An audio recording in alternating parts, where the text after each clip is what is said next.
والتابعين وتابع التابعين لهم بإحسان إلى يوم الدين ثم إلى أرواح أربعة الأئمة المجتهدين لا سيما إمامنا الشافعي ومقلدهم في الدين ثم إلى أولياء الله تعالى الذين كانوا في مشارق الأرض ومغاربها أحياء وأمواتا حديثا ثم إلى أرواح أهل المعلى والشبيكة والبقيع وأموات المسلمين والمسلمات والمؤمنين والمؤمنات شيء لهم الفاتحة. أعوذ بالله من الشيطان الرجيم. بسم الله الرحمن الرحيم. إياك نعبد وإياك نستعين اهدنا الصراط الذين أنعمت عليهم غير المغضوب عليهم ولا الضالين. بسم الله الرحمن الرحيم. الحمد لله رب العالمين. والصلاة والسلام على أشرف الأنبياء والمرسلين وعلى آله وصحبه. رب اشرح لي صدري ويسر لي أمري واحلل عقدة من لساني يفقهوا قولي. رب يسر ولا تعسر يا كريم. سبحانك لا علم لنا إلا ما علمتنا إنك أنت يا معلم الحكمة علمنا ما جهلنا وذكرنا ما نسينا ولا حول ولا قوة إلا بالله العلي. Sampai sifat apa? Sifat yang berapa?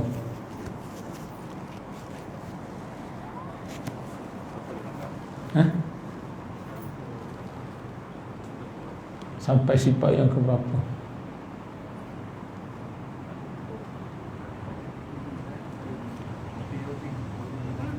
Sifat yang keberapa? Saya tak tertandur tuan-tuan, banyak topik saya tak ingat saya apa.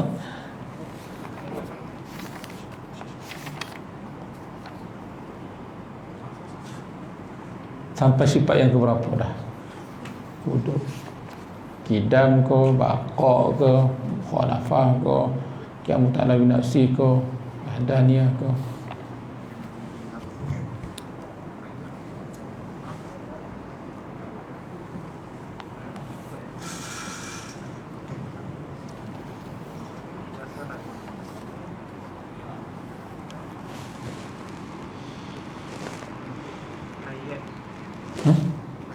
Sebab hayat. Ya ke? Pukul dia dah baca dah. Oh, laju. Sifat ayat ni.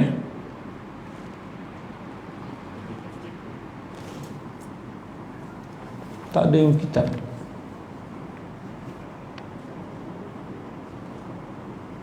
Oh, kuda Rasul dah baca.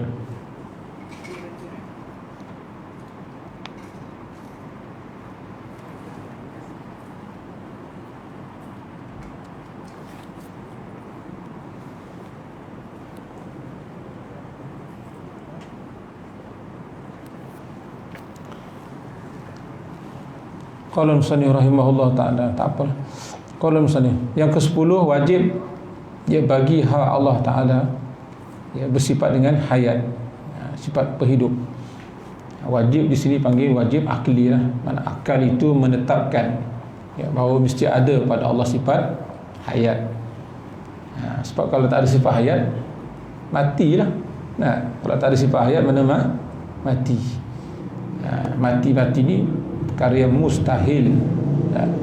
Tak boleh ada pada Allah sifat maut ataupun itu tidak boleh ada. Jadi kita semua meyakini, mengiktikadkan bahawasanya wajib mesti ada pada Allah sifat hayat. Dan sifat hayat ni dia tidak ada ta'aluk dia. Sebagaimana sifat kudrah, iradah, ilmu, dia ada ta'aluk dia.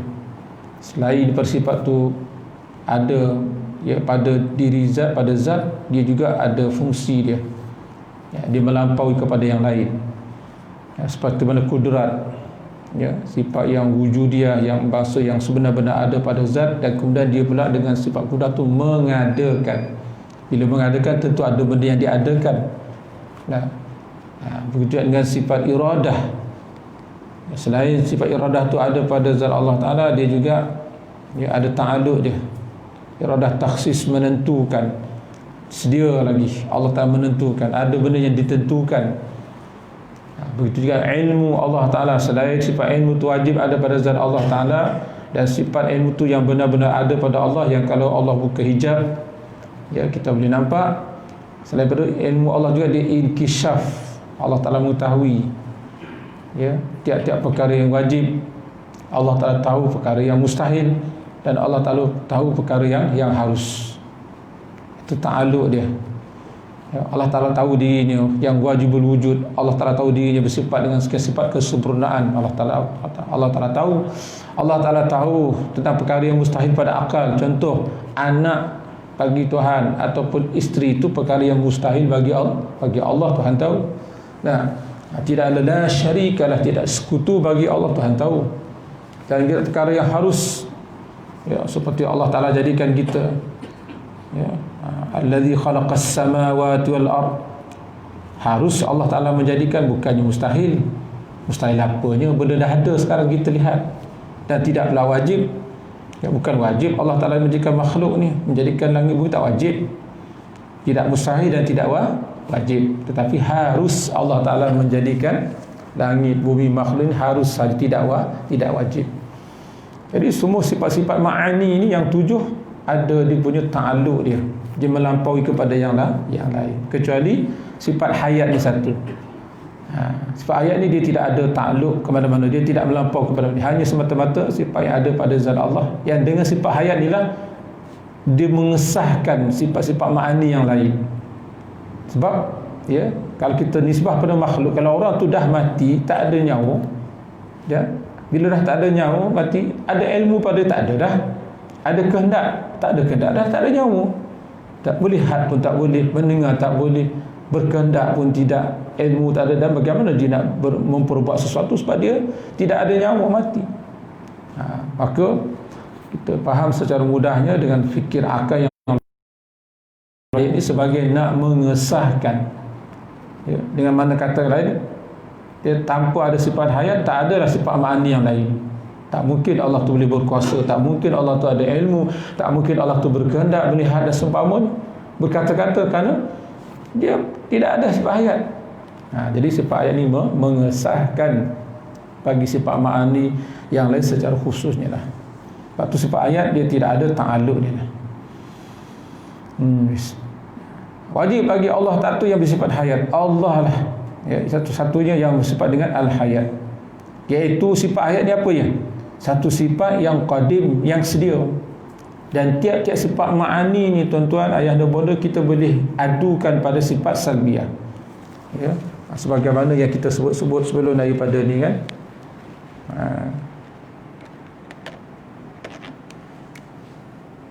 Sifat hayat, ya.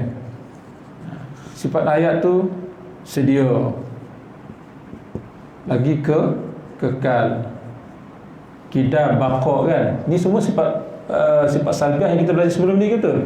Jadi sifat ma'ani kita boleh adukan kepada sifat salbiah. Contohnya hayat Allah Ta'ala tu sedia, bukan baru ada, sedia dah segala.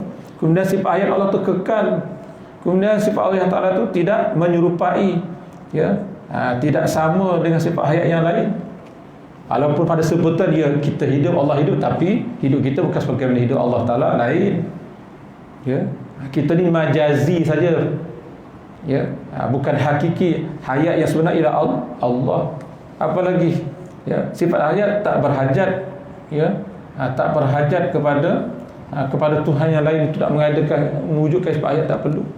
Dan sifat hayat ni setunggal, ya, sifat hayat dia satu, ya, tunggal pada Allah Ta'ala. Boleh. Jadi setiap sifat ma'ani itu boleh dinisbahkan, diadukan kepada sifat salbiah. Jadi sifat hayat Allah sedia, bukan bawa sedia, ada, azali lagi abadi. Dengan bahasa lain, sifat Allah Ta'ala, sifat hayat khususnya ialah azali lagi pula abadi, selama-lamanya. Dan berdiri pada zat Allah. Dan sifat hayat ni ialah berdiri pada zat Allah, mana sifat yang betul-betul ada dirinya. Tak sama dengan sifat salbiah kita belajar sebelum ni. Seperti mana? Kidam, mana sedia. Minta maaf, kidam artinya sedia. Maknanya tidak ada permulaan bagi wujud Allah. Tidak ada permulaan bagi Allah, tidak ada. Diri tak ada permulaan tu ada ke? Tak ada sama sekali. Apa tak? Cuma kita gerti, kita faham je. Sebut kidam, oh, tidak ada permulaan bagi Allah. Benda tidak ada sama sekali. Ya. Sebab itulah sifat salbiah yang kita belajar yang 5 ni dipanggil sifat adamiyah. Sifat yang tidak ada semata-mata. Diri tidak ada permulaan wujud Allah, tidak ada. Diri binasa bagi Allah, Allah kata ada sama sekali, tidak ada. Diri ataupun perkara menyerupai Allah dengan sadar, tak ada sama sekali. Cuma kita reti, kita faham. Tapi sifat ma'ani yang 7, qudrah, iradah, ilmu hayat, memang sifat tu ada, dirinya betul-betul ada. Yang kalau Allah buka hijab, kita boleh nampak. Yang kita boleh nampak. Itu dimasukkan. Dan berdiri pada zat Allah Subhanahu wa ta'ala. Itu hakikat sifat hayat. Ya qadim, ya sedia, lagi pula yang sifat yang betul-betul ada pada zat. Dan dia tidak ada takluk. Dia tidak ada takluk sebagai sifat ma'ani yang lain. Dia hanya semata-mata ada pada zat. Baik. Tengok ada sini pada sifat penghidup ini, sifat hayat ini, sini ada ya, mengesahkan bahawa Allah tu bersifat dengan sifat pengilmu ataupun sifat ma'ani yang lain lah. Dia sebagai mengesahkan. Maknanya lazim daripada sifat hayat, maka adalah sifat-sifat ma'ani yang lain. Ataupun dengan kata-kata lain, kalau tak ada, lazim tidak ada, lazim daripada tak ada sifat hayat, maka tak adalah sifat ma'ani yang lain. Dan sebagai mana saya sebut awal-awal tu, kalau dinisbahkan, kalau bicara tentang makhluk, kalau ada orang dah mati, mana ada ilmu lagi, dah tak ada lah. Orang mati dah tak ada nyawa, tak ada ilmu, tak boleh melihat, tak boleh mendengar, tak boleh berkata, sebab dah mati. Jadi sifat hayat ini sebagai nak mengesahkan sifat-sifat ma'ani yang lain secara khususnya. Baik. Lawannya mana mustahil. Ya. Dengan bahasa kita mudah, mustahil mana benda sifat itu tak boleh ada pada Allah. Itu lembut dah tu. Ya, mustahil apa dia? Tak boleh ada pada Allah. Asal mustahil ni akal mengukuhkan bahawa benda tu mesti tidak ada. Itu mustahil. Nah, apa benda mustahil? Akal menetapkan bahawa mesti perkara itu tidak ada. Ya. Dengan bahasa lain, tak boleh ada pada Allah sifat al-maut, itu tak boleh ada. Itu mustahil. Ataupun dengan kata lebih lagi, tidak ada sama sekali sifat al-maut bagi Allah, tidak ada. Ya, lawannya mustahil atas Allah Ta'ala itu bersifat dengan al-maut, mati. Kerana apa? Mati-mati itulah sifat makhluk, kita lah yang mati, tuan-tuan. Ya, kita ni spesies. Kita ni spesies orang yang akan mati. Kita nak mati pun mati, tak nak mati pun mati. Allahu Akbar, tuan-tuan ya.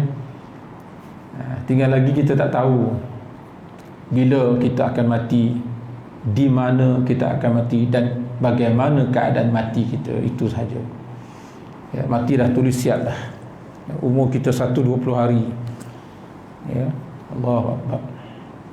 Kitalah yang akan mati. Kullu nafsin dha'iqatul maut.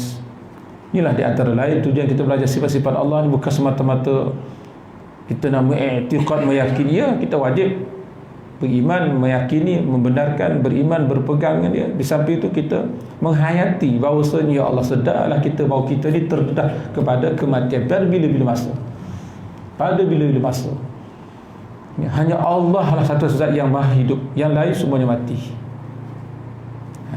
Kita ni spesies mati.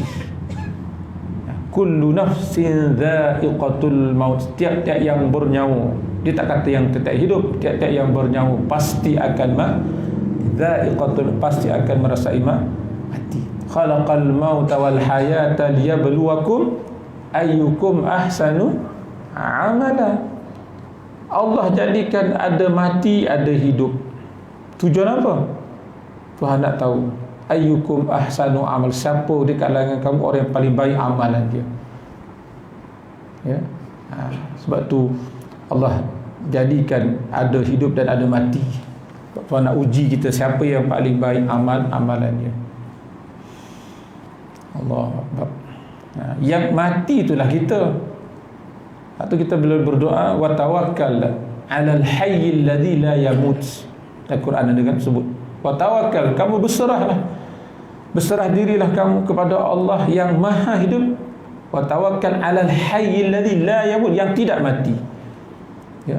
Kalau sebut maha hidup kita dah reti dah, tapi datang lagi la yamut sebagai nak taukid, nak menguatkan. Macam kita suruh anak kita lah, beli cat hitam bukan putih. Kata cat hitam tu faham dah hitam, tapi sebut lagi bukan putih. Kalau bukan putih hitam lah, kalau hitam tu bukan putih lah. Beli apa lagi kita kata contoh. Sebut pula dia punya apa?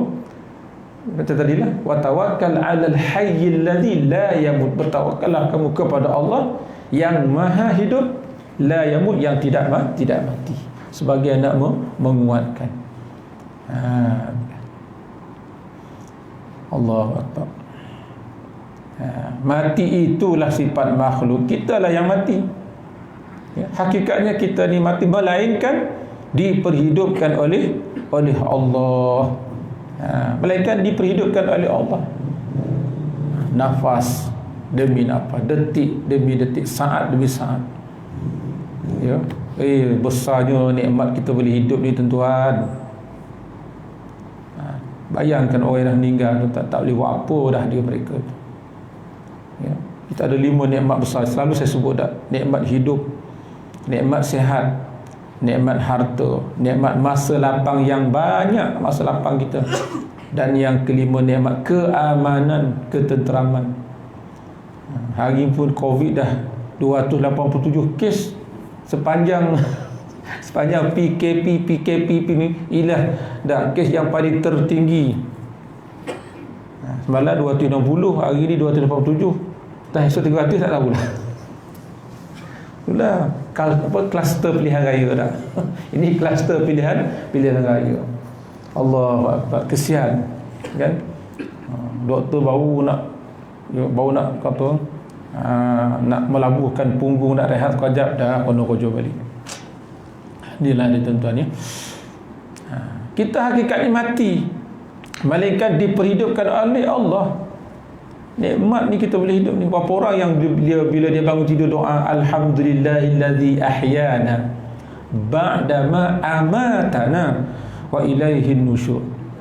Cepat angkat tangan mengaku siapa tak baca doa bagi tadi bangun tidur. Bangun tidur tadi siapa yang tak baca doa tu, angkat tangan dah. Alhamdulillahillazi ahyana.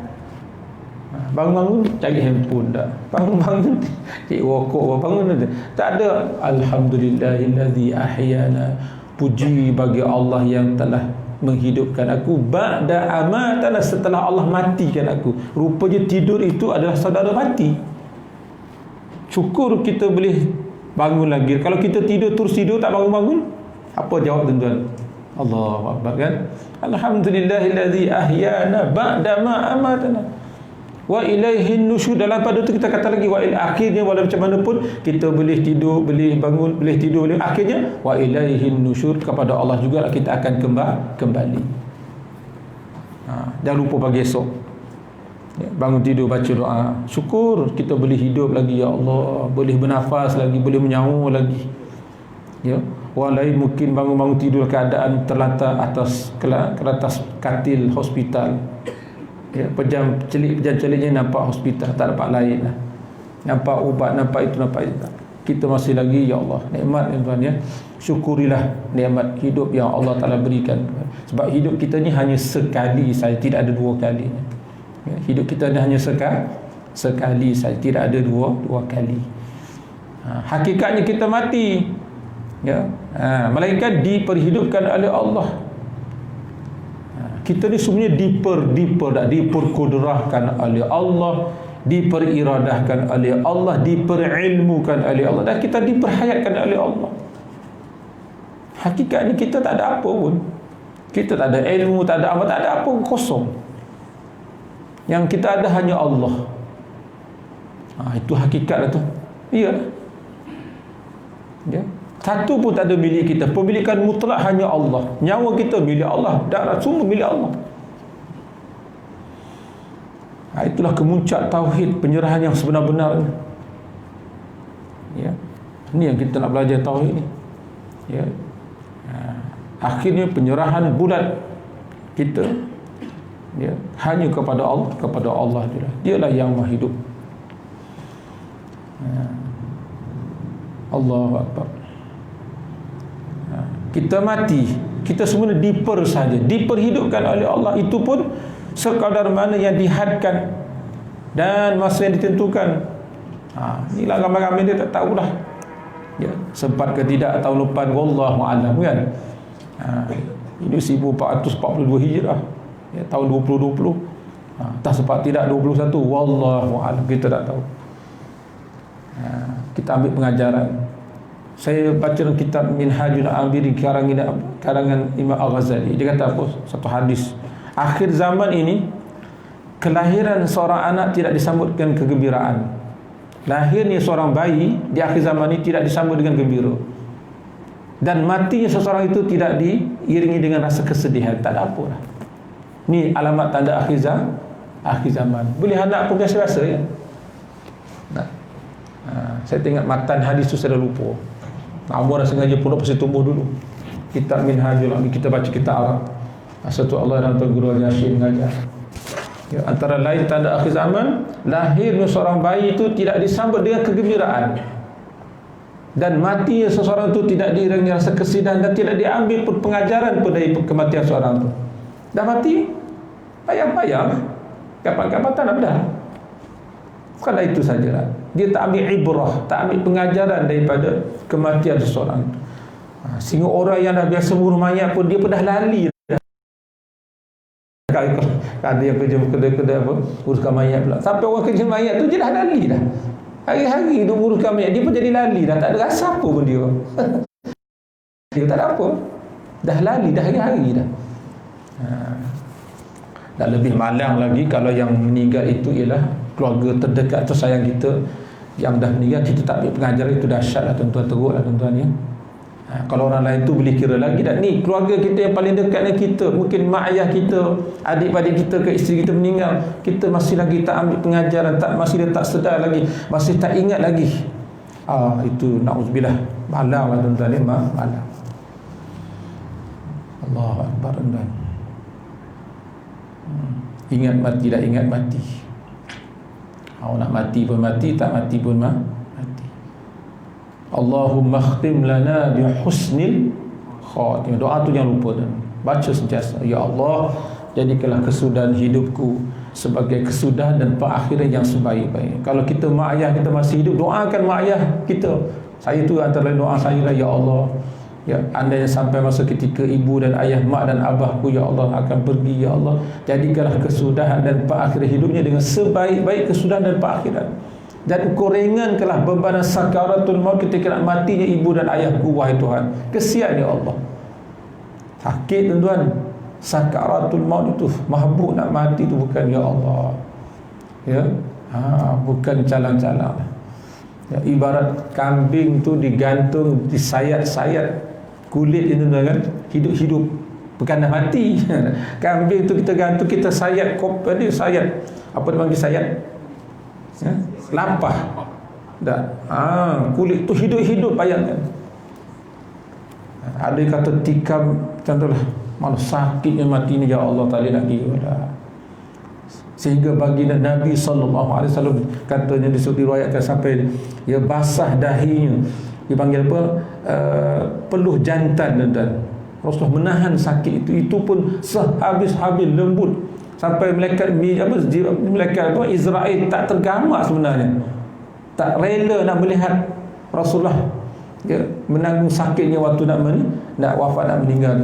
Bayangkan ya Allah, macam manalah ya orang yang mati dalam keadaan maksiat, tengah buat maksiat, na'udzubillah, minta jauh lah tuan-tuan, dia minta jauh lah ya Allah ya, tengah-tengah rest motor mati, belanggar, harus mati ya Allah, tak sempat nak mengucap, tak sempat wal'iyadzubillah ya. Tengah-tengah berzina pun mati, tengah-tengah minum arak pun mati, tengah-tengah menyanyi, tengah menjoget pun mati, na'udzubillah misalnya. Takut kita tuan-tuan ya Allah. Doa lah banyak-banyak. Allahumma khtim lana bi husnil khatimah. Habis. Jadi mati itulah kita, kecuali diperhidupkan oleh Allah sekadar mana yang dihadkan dan masa yang ditentukan. Semua kita dah siap dah.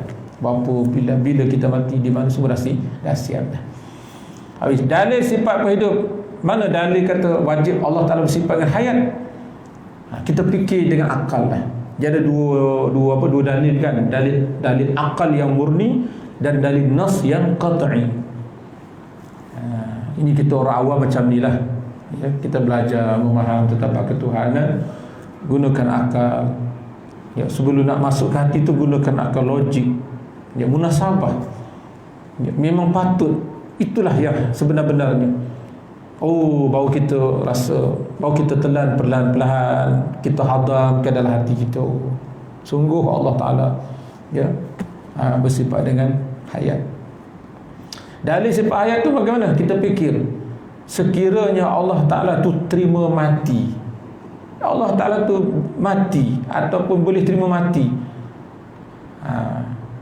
jadi dua keadaan. Kalau kata kita, kalau Allah Ta'ala pun boleh terima mati, maka apa beza Allah Ta'ala kita dengan kita? Sama je lah, sama-sama boleh mati. Bila kata boleh terima mati, mana Allah Ta'ala tu makhluk, bukan qadim dah. Tidak bakar dah Tuhan tu. Nak ternapilah sifat bakar kalau Allah Ta'ala tu boleh mati. Sedangkan sebelum kita dah yakin dah Allah tu wajib sifat dengan bakar. Apa arti bakar? Kekal. Maknanya tidak ada kesudahan ada Allah Ta'ala. Jadi kalau Allah Ta'ala tu boleh terima mati sebagaimana kita, maka terbatallah sifat bakar tu satu. Yang keduanya, Allah Ta'ala tu jadi baharu lah, tidak jadi qadim lah. Dah dua sifat terbatal. Sifat hidam terbatal, sifat bakar pun terbatal. Dah Tuhan boleh terima mati, kita pun terima mati ke? Ya, spesies yang boleh terima mati ni benda baharu macam kita. Jadi kalau Allah Ta'ala pun boleh terima mati, maka Tuhan tu baharu jugalah. Boleh terima ke keadaan tu? Tak boleh terima. Logik kan tu, tak boleh terima. Itu satu. Kalau Allah Ta'ala tu mati, yang tadi tu boleh terima mati, yang lain ya. Yang tadi tu kalau Allah Ta'ala tu boleh menerima kematian, macam kita boleh terima mati, itu keadaan. Kalau pula memang Allah Ta'ala tu mati, Allah Ta'ala tu tak bersifat dengan sifat ma'ani yang lain, tidak ada kuasa. Allah Ta'ala tak, dah mati, mana ada kuasa lagi? Dah mati, mana ada kehendak? Dah ilmu tu tak ada lah. Dan bila dah tak ada tu, mana ada alam? Tak akan pernah wujud alam. Dengan kita pun tak ada kalau Allah Ta'ala tu mati. Kalau Allah tu tidak hidup, macam mana orang mati? Bila dah mati, tak ada kuasa, tak ada ilmu, tak ada perkata, tak boleh mendengar, tak boleh melihat. Maka bagaimana alam ni boleh wujud? Sedangkan alam ni kita dah saksi, kita dah menyaksikan, dah musyahadah dengan mata kepala lihat, dan diri kita pun dah wujud. Bermakna yakinlah kita tak boleh, tidak boleh terima keadaan Allah tu keadaan Allah tu mati, tak boleh terima. Yang benar dia bahawasanya mesti Allah Ta'ala tu bersifat dengan sifat hayat. Jadi hal ini hal mana? Hal keadaan Allah Ta'ala tak kuasa, dia tak berkehendak, kerana Tuhan tu mati itu adalah mustahil, tak boleh diterima sama sekali. Keadaan itu tidak boleh diterima. Habis. Dalil mana? Itu dalil akal. Ya, dalil akal. Paling-paling tidak kita orang awam ni macam kita ni, paling-paling tidak kita kena tahu dalil akal ni, dalil akli ni, dalil akal. Kalaupun kita tak hafal ayat Quran, tapi ayat Quran tu pun mudah juga yang bisa kita baca. Mana? Allahul ladzi la ilaha illa huwal hayyul qayyum. Surah apa tu? Surah kita baca apa? Ayat kursi.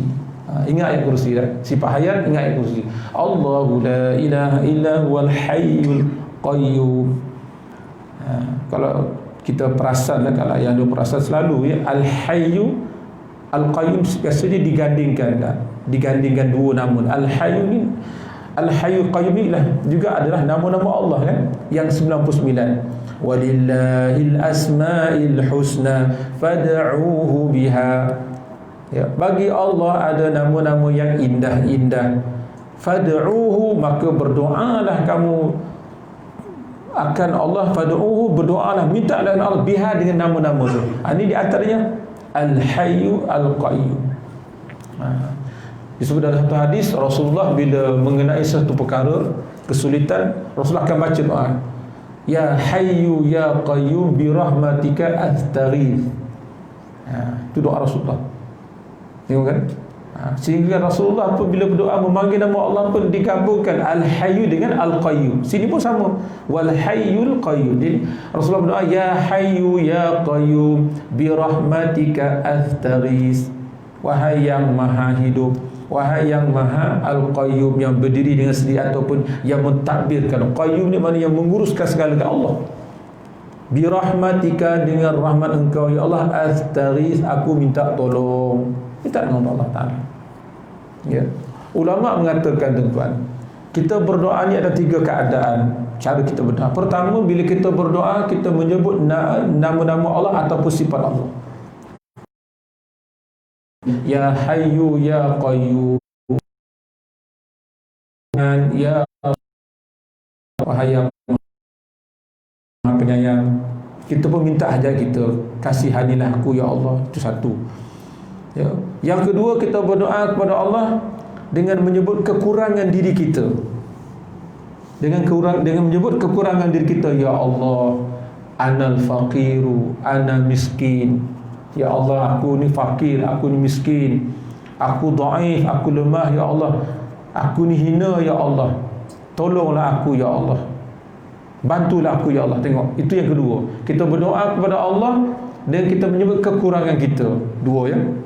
Dan yang ketiga ialah kita berdoa minta kepada Allah tanpa menyebut nama Allah dengan sifatnya dan tanpa menyebut kekurangan kita. Kita terus minta dengan Allah. Ni kasau sikit, kata orang Melaka, kasau sikit. Ya Allah, kayakan aku. Ya Allah, terus minta dengan Tuhan tanpa memanggil-manggil nama dia atau sifatnya, tanpa menyebut kelemahan, tanpa menyebut kekurangan kita. Ya Allah, kayakan aku. Ya Allah, selesaikan masalah aku. Ya Allah, sihatkan aku. Yang sebaik-baiknya kita himpunkan tiga-tiga tadi. Sebut nama Allah ataupun sifatnya, kemudian sebut kekurangan kita. Yang ketiga, sebut hajat kita. Contoh, Ya Allah, Ya Rahman, Ya Rahim. Ataupun Ya Allah, Ya Razzaq. Ya Allah, wahai yang maha pemberi rezeki. Ana fakir, aku ni fakir, maka kayakan aku ya Allah. Contoh. Ya, ataupun Ya Allah, Ya Ghani, ya wahai Tuhan yang maha kaya. Anal fakir, aku ni fakir ya Allah. Ighnini, aghni, kayakan aku ya Allah. Itu yang paling baik bila kita berdoa. Sebut nama Allah, kemudian sebut kekurangan kita dan minta apa hajat kita. Itu cara doa yang paling afdal, yang paling sempurna. Kita memanggil-manggil nama Allah dulu. Ya Razzaq, wahai yang maha pemberi rezeki. Aku sempit ya Allah, aku dalam keadaan kesusahan ya Allah. Luaskan rezeki aku ya, lancarkan rezeki. Tengok cara adab kita dalam berdoa. Cantik itu tadi ulama mengajar kepada kita. Habis. Kemudian yang ke-11 dan 12 disekalikan tu, sifat samad dan basar. Lepas ni tanda tu tuan-tuan dia, saya tak tahu tu dah khabar ya, dah dikhabarkan sifat ke-10, saya baca lagi ke-10 ya. Kalau terlepas nasiblah ya. Tanda tu tak dapat dah saya ingatkan semua topik dah tuan-tuan ya. Saya pun ngajar kat sini satu ya. Kitab ni banyak topik saya ngajar. Itu adalah tanda kan. 11 kali. Yang ke-11 dan 12, samad dan basar. Saya pun bangga dengan bahasa saya Negeri Sembilan sebagai mana orang Kelantan bahasa dia bangga dengan bahasa Kelantan dia kan. Ya, ada seorang ustaz tu dia tak tuli, dia bahasa Kelantan dia. Dia tak cara. Dia berpihak tak pihak ikut demo lah. Dia stay ikut Kelantan dia. Kita bahasa Negeri Sembilan kita pula dah. Bukan ta'assub ni ya. Cuma kita syukur.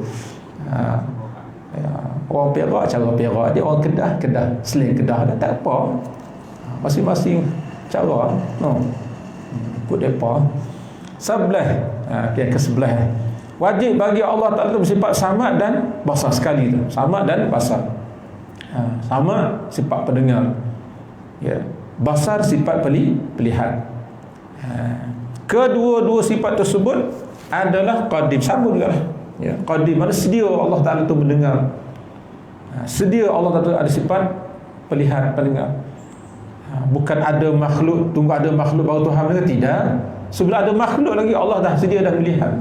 Allah Ta'ala sedia dah ada sifat pendengar. Ya. Bukan tunggu dah ada makhluk ciptaan dia barulah Allah Ta'ala itu. Tidak. Itu katakan qadim ya, sifat pendengar Allah sedia dah ada, azali lagi abadi. Sifat pelihat Allah, sifat lihat Allah Ta'ala, basar Allah ya, azali lagi abadi, sedia dah ada. Sama juga bagaimana yang kita sifat ayat tadi, sedia sifat sama bersatu kekal, sifat sama bersatu tak sama dengan yang lain. Ya, kita nak melihat kena ada cahaya baru nampak, betul tak?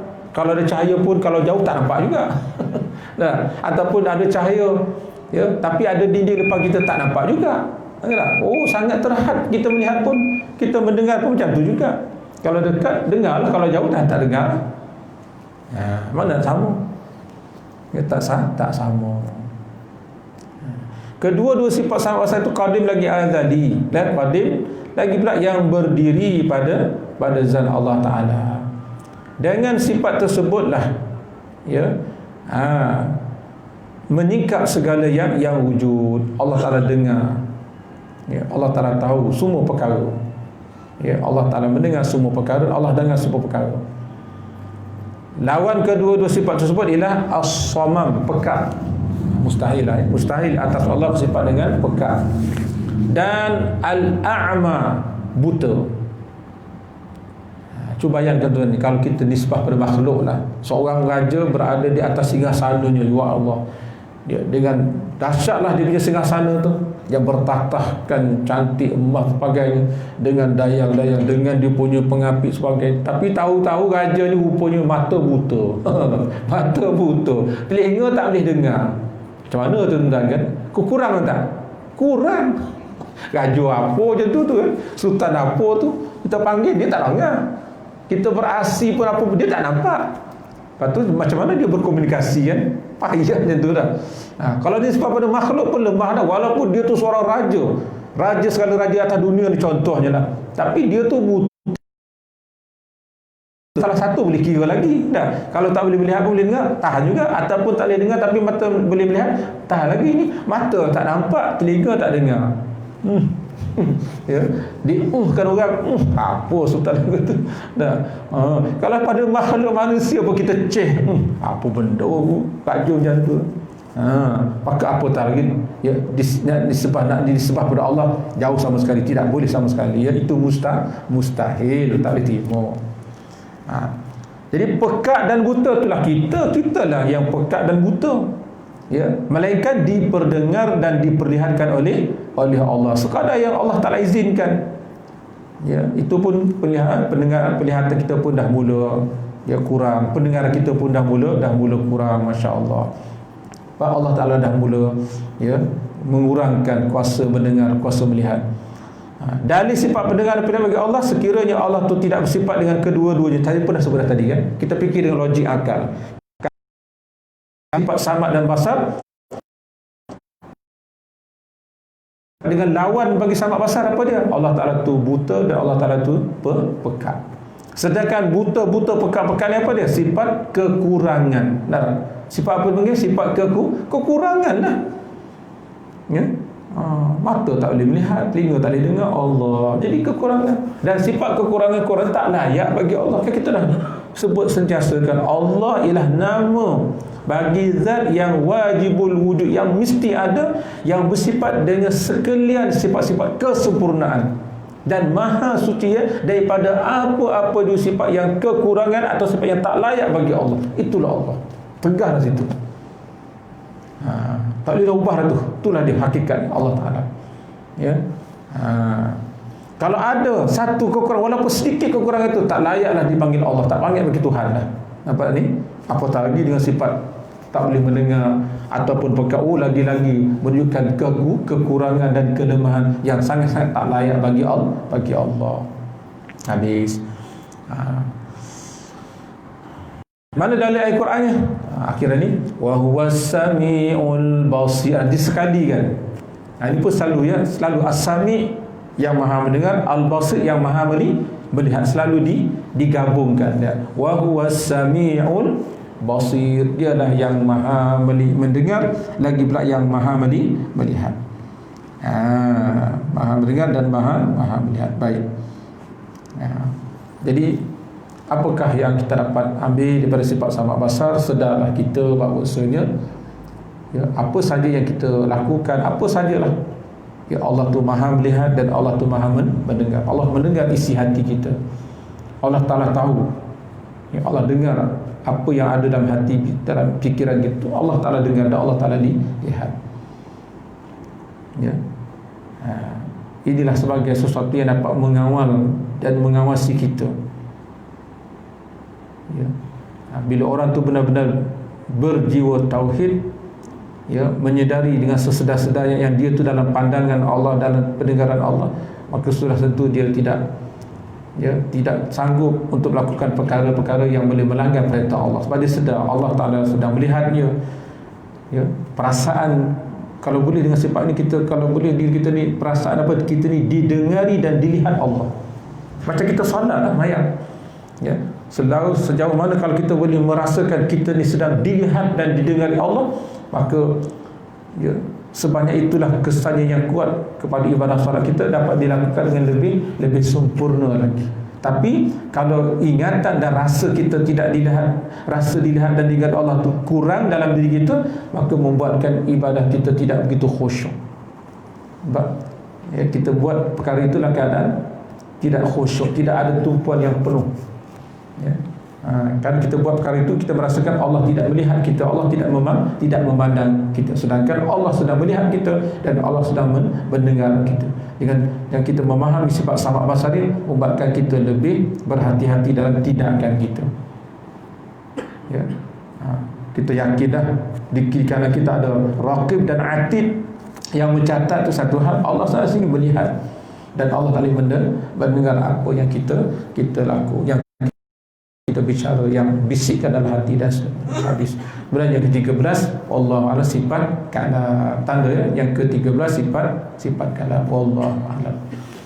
Sallallahu ala nabi, ya nabi, sallallahu ala rasul, sallallahu habibi, Nabi Muhammad afdalu rasul, Sayyidina Umar, Uthman, Ali, ya Rabbi Abu Bakar, sahabat Nabi, Siti Fatimah binti Rasuli, ya Rasulullah junjungan kami, la ilaha illallah, ya Allah kalimah tauhid penyejuk hati, siapa benci kalimah Allah, keluh lidah di waktu mati, Baitul Ma'mur di langit, tempat tawaf malaikat suci, rajin-rajin menyuci qalbi, itu amalan Allah cintai. Sallallahu ala nabi, ya nabi, sallallahu ala rasul, Allahu ala al-habibi, Nabi Muhammad afdalu rasul. Rabbana atina fid dunya hasanah wa fil akhirati hasanah wa qina azabannar.